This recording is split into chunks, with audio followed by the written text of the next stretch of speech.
How many people can I upset today? You know, they tell you in business that you shouldn't get too political because it will push away potential clients. A lesson Elon Musk is learning at the moment. I have no such care. I have built this channel, I'm telling it like it is, and I'm going to continue to do that. I'm going to talk about Mark Carney's first day and the cabinet shuffle. Yesterday, I was told by many, many people that I was wrong about oil. And I'm going to double down and show you that I'm right. And I would like to get paid for being your social studies teacher. Let us start there. Myself and many content creators are exhausted as trying to teach people how our government works. From the Ontario Ministry of Education, the curriculum and resources, course descriptions and prerequisites. Scroll down to Politics, Grade 10, Civics and Citizenship, CHV 20. It's half a credit.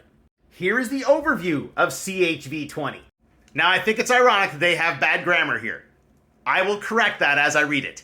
This is the expected outcome and understanding of how the different orders of government, as well as territorial, municipal, and Indigenous governments, function and make decisions. That should be the end of the sentence there. The new sentence should be, this enables people to effectively engage in the political process. Why do I bring this up? Because I would be shocked to find that any Ministry of Education across this country fails to have a course like this that teaches people how government functions. You shouldn't be learning how our government functions through social media.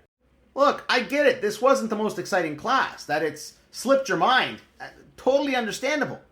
But there's a faction out there that is using that for nefarious reasons. They are telling you something is true when it is not. When it is objectively not true. And you have to be concerned when people do that. All right, yesterday Mark Carney was sworn in as Prime Minister, and in his first act, he axed the tax. Where will you feel it first? Probably next month at the gas pump. Now, a caveat. Prices tend to go up around this time of the year anyway. Last year, prices went from $157.3 to $169.8. Of course, that includes the carbon tax increase of 2024. However, you will note the carbon tax increase was not 12 cents. So 17.3 cents of tax will come off the gasoline, but the gasoline will get more expensive as it does annually.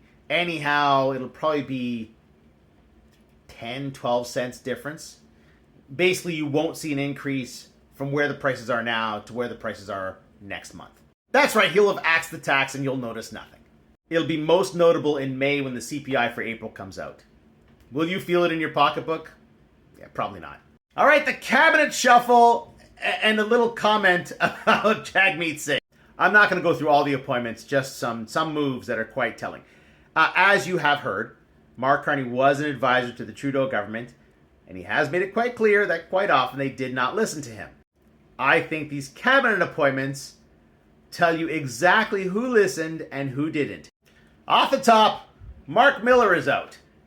I have been extremely critical of how immigration has been handled over the last few years. Mark Miller was in charge of that, and now he's out.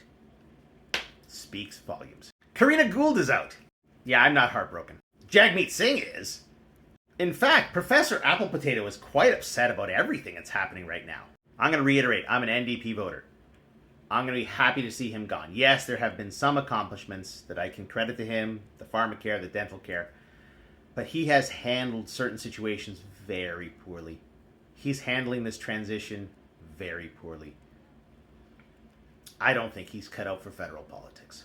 All right, the backhanded appointments. Off the top, Stephen Guilbeault, who was previously Minister of Environment and Climate Change, and now he's the Minister of Parks Canada. I have some German in me. The Schadenfreude comes out honestly. And former Deputy Prime Minister and Finance Minister Chrystia Freeland is now the Transport and Internal Trade Minister. Ooh, that feels better. All right, yesterday I had a whole bunch of people tell me I was wrong about oil. No, I wasn't wrong about oil. And if you want to tag Mr. Global in this, go right ahead.